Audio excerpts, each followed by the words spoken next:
প্রিয় দর্শক বন্ধুরা, আপনারা কি কখনো ভেবে দেখেছেন যদি আজকে 2.5 লক্ষ টাকা বিনিয়োগ করেন, সেটা থেকে ভবিষ্যতে মাসে আপনি 70,000 টাকা করে পেনশন তুলতে পারবেন? শুনতে অবাক লাগলেও আজকে আমি আপনাদের এরই ব্যাপারে ডিটেলসে কিছু জানাবো।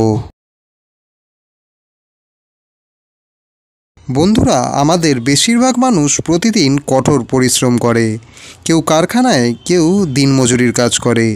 কিন্তু ভেবে দেখেছেন কি, যখন আপনাদের বয়স হবে 50 কিংবা 55, তখন কি আর এরকম পরিশ্রম করতে পারবেন?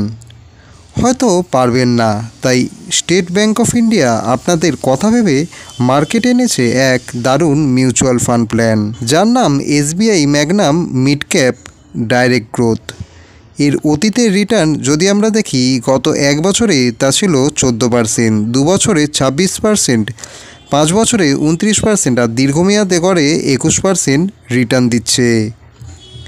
আসুন আপনাদের একটা উদাহরণ দেই। ধরুন আপনাদের বয়স 27 বছর আর আপনি 2.5 লক্ষ টাকা এককালীন বিনিয়োগ করলেন। গড়ে যদি 18% রিটার্ন ধরা হয়, তাহলে মাত্র 5 বছর পর এই টাকা দাঁড়াবে প্রায় 5.7 লাখে। এখান থেকে SWP মানে সিস্টেমেটিক উইথড্রল প্ল্যান শুরু করলে প্রতি মাসে আপনারা পাবেন 7,000 টাকা করে, তাও 30 বছর পর্যন্ত। তারপরেও আপনার ফান্ডে থেকে যাবে কোটি টাকারও বেশি। অন্যদিকে যদি আপনি লং টার্ম মানে 25 বছরের জন্য বিনিয়োগ রেখে দেন, তবে 52 বছর বয়সে আপনার ফান্ডের ভ্যালু দাঁড়াবে প্রায় 1.5 কোটি টাকার বেশি। এখান থেকে আপনি 70,000 টাকা মাসিক পেনশন তুলতে পারবেন, আর তারপরেও আপনার মূলধন থেকে যাবে কয়েক কোটি টাকা পর্যন্ত। তবে এইটা অবশ্যই মনে রাখবেন যে মিউচুয়াল ফান্ডে রিটার্ন কিন্তু গ্যারেন্টেড নয়।